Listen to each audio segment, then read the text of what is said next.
और आइए इस बीच जरा ग्राउंड पर अपने दर्शकों को लेकर चलते हैं। हमारे साथ हमारे तमाम सहयोगी अंकित गुप्ता, मनोज्ञा लोईवाल, निधि श्री इस वक्त मेरे साथ मौजूद हैं। पहले जरा अंकित गुप्ता का रुख करते हैं और अंकित से समझने की कोशिश करते हैं कि मंत्रिमंडल के इन चेहरों के जरिए किस तरीके से वो सियासी समीकरण सेट किया जा रहा है। अंकित, जरा इसके बारे में डिटेल्ड जानकारी दीजिए, खासतौर से उत्तर प्रदेश को लेकर जिस तरीके के चेहरे अभी हमने दिखाए। अंकित,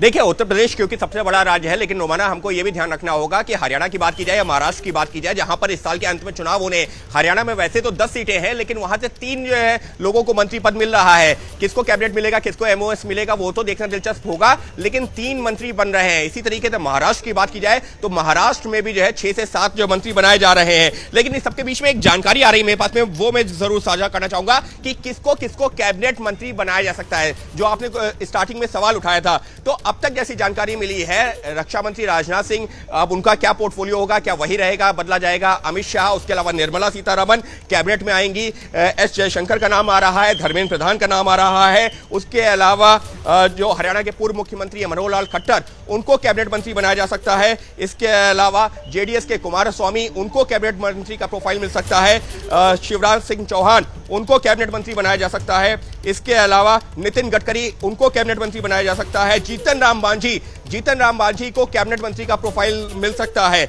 इसके अलावा लल्लन सिंह का भी यही चर्चा हो रही है कि लल्लन सिंह को भी कैबिनेट मंत्री का प्रोफाइल मिल सकता है। पीयूष गोयल, जिनको कैबिनेट मंत्री बनाया जा सकता है। इसी तरीके से जो है कुछ और जो है नाम, मनसुख मांडविया हो गए, सर्बानंद सोनोवाल हो गए, ये वो चेहरे हैं जिनका नाम जो है कैबिनेट मंत्री के तौर पर सामने आ रहा है। तो निश्चित तौर पर जो पुराने चेहरे थे उनको तो रिपीट किया ही जाएगा कैबिनेट मंत्री के तौर पर, लेकिन कुछ जो सहयोगी दल हैं उनसे जुड़े हुए एक जो है सांसद को कैबिनेट मंत्री बनाया जाएगा। और अंकित, इसको इस रूप में अगर कहा जाए, विजय जी को लेकर आते हैं इस चर्चा में कि साहब इस बार एक तरीके से ज्यादातर तो वो निरंतरता वाला, कंटिन्यूटी वाला मामला है, लेकिन जो एक्स फैक्टर के तौर पर चेहरे उभर कर आ रहे हैं, एक तो वो सहयोगी दलों से आने वाले साथी हैं और दूसरे आपके वो पूर्व मुख्यमंत्री, जिसमें शिवराज सिंह चौहान से लेकर मनोहर लाल खट्टर तक का नाम है, जो इस बार मंत्रिमंडल में नजर आएंगे। विजय जी, बिल्कुल, एक तो कंटिन्यूटी है इसमें, जिसका प्रदीप जी ने दूसरी तरह से जिक्र किया कि कोई नया उसमें कुछ नहीं दिख रहा, स्पार्क नहीं है, क्योंकि कंटिन्यूटी है।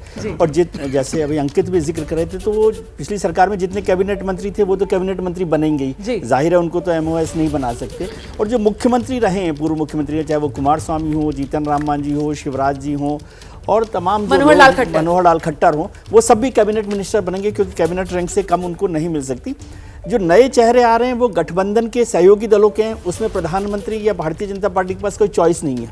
वो जो सहयोगी दल अपने नाम देंगे उनको आपको मंत्री बनाना। जैसे पहले प्रधानमंत्री ने एस जयशंकर जैसे लोगों को लेकर आए थे, टेक्नोक्रेट लोगों को लेकर आए थे, अश्विनी वैष्णव आए थे, निर्मला सीतारमण भी एक नया चेहरा था उस तरह से।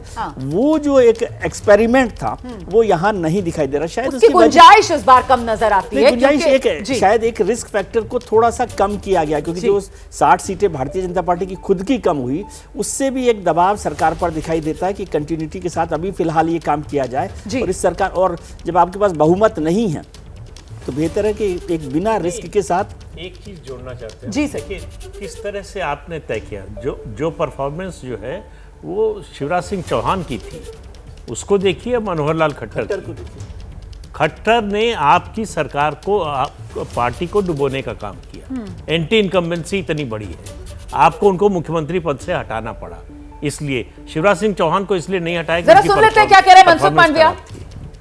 जा रहे हैं प्रधानमंत्री जी के ओथ सेरेमनी में, तो क्या कहा उन्होंने? बहुत अच्छा की बात है। वाह, धन्यवाद।